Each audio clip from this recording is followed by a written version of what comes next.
Ce n'est pas une leçon d'histoire de l'art. Ce n'est pas un guide. Ce sont des confidences. Des mots laissés sur un banc de musée par un homme un peu à côté qui regarde les tableaux comme on regarde des souvenirs. Bienvenue dans Confidences muséales, un podcast de Fabrice Roy. Des récits sensibles, un peu de travers, où chaque mot cherche la lumière. Avant que Jean-Sébastien ne commence, il faut vous dire une chose.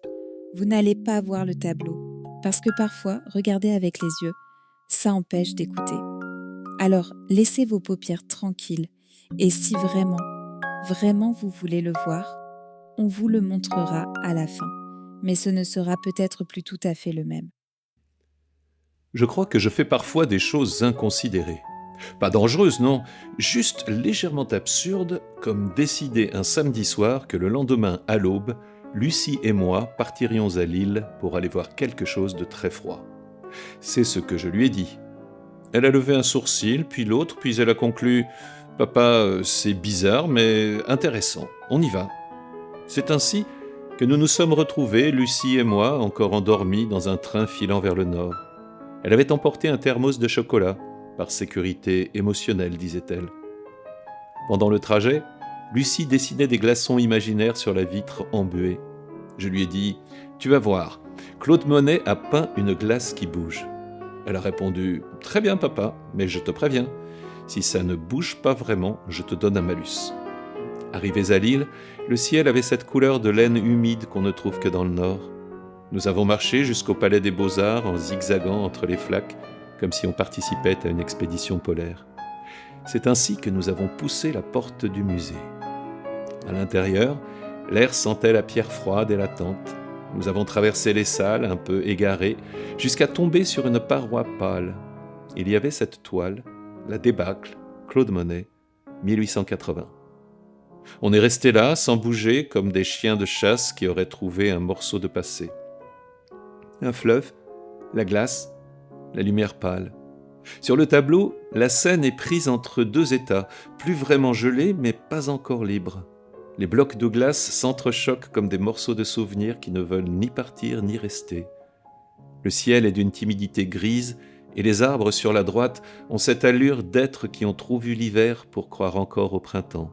On dirait qu'ils soufflent doucement, comme pour ne pas effrayer la lumière. Je plisse les yeux. Les couleurs, presque inexistantes, tremblent.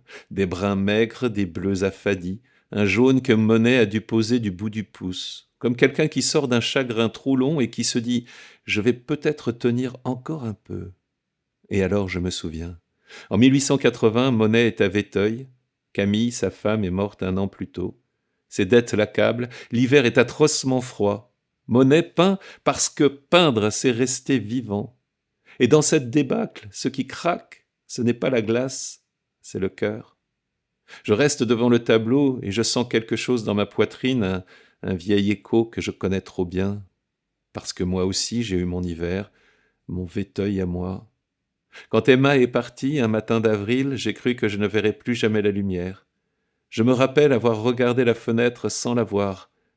Et Lucie, petite, qui jouait dans le salon avec des cubes sans comprendre pourquoi son père n'arrivait plus à remettre les pièces de la vie dans le bon ordre. Quand je vois la glace de Monet, je revois ce moment, l'eau de la vie figée, refusant d'avancer. Je me suis alors demandé comment Monet tenait debout. Peut-être grâce à la peinture. Moi, j'ai tenu grâce à Lucie. Elle pose sa main sur mon bras, un geste simple, mais qui suffit à me remettre au présent. Elle murmure « Moi, je me souviens de l'hiver où tu m'emmenais au bord de la Marne. Tu te rappelles ?»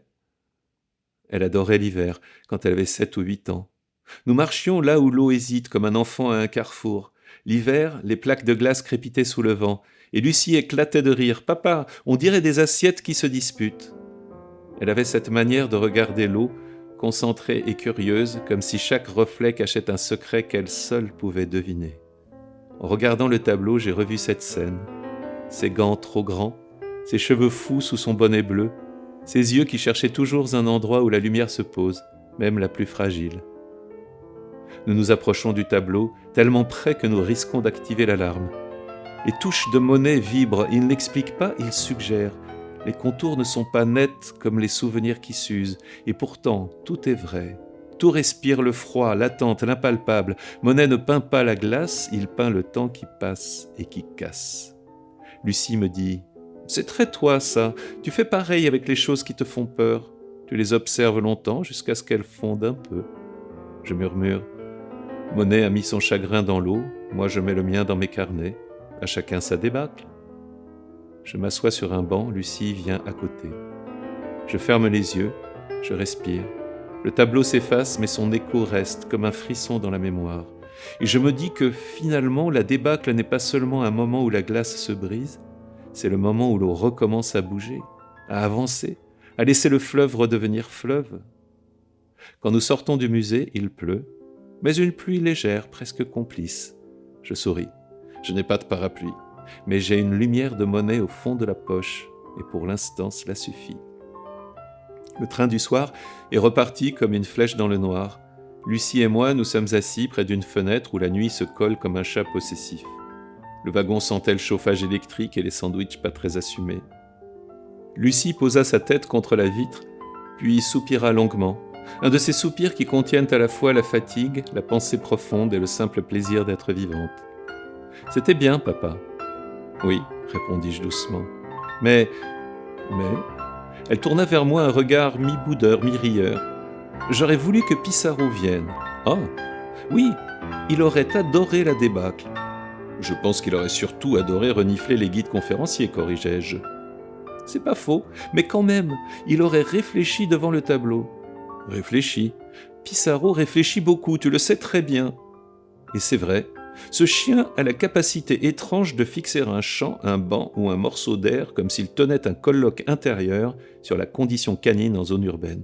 « Tu crois qu'il aurait vu la tristesse de Monet ?» demanda Lucie. « Je crois qu'il l'aurait senti. Les chiens sentent ce genre de choses avant nous. Et tu crois qu'il aurait senti la tienne aussi ?» Je la regardais. Ce n'était plus une question de petite fille. C'était une question de Lucie, 16 ans, l'âme à vif, le cœur en équilibre. Oui, dis-je, oui. Parce que, aujourd'hui, reprit-elle, près du tableau, tu regardais un peu comme quand tu penses à maman. Je ne m'attendais pas à entendre ça. Le train continuait sa route, mais mon cœur, lui, faisait du surplace. Peut-être, répondis-je, Monet a peint un froid qui ressemble à certains souvenirs. Le train annonça Paris. Lucie attrapa ma main dans la sienne délicatement. « C'était une belle journée, papa. »« Oui. »« On en refera ?»« Promis. Et peut-être qu'on emmènera Pissarro. Il sera ravi. Il réfléchira dans le train. Alors il faudra 2 sièges, 3. Il lui faut de la place pour réfléchir correctement. » Carnet de la cuisine. Écriture de Lucie le lendemain matin, 8h16. Papa, le tableau de Monet était tout froid, mais il m'a fait chaud dans les yeux. Tu as regardé la glace, moi je t'ai regardé, toi. Tu n'as pas fondu, mais tu as quand même un peu décongelé. Lucie. Post-scriptum. Le grille-pain aussi. Une tartine tiède. C'est peut-être le début du printemps.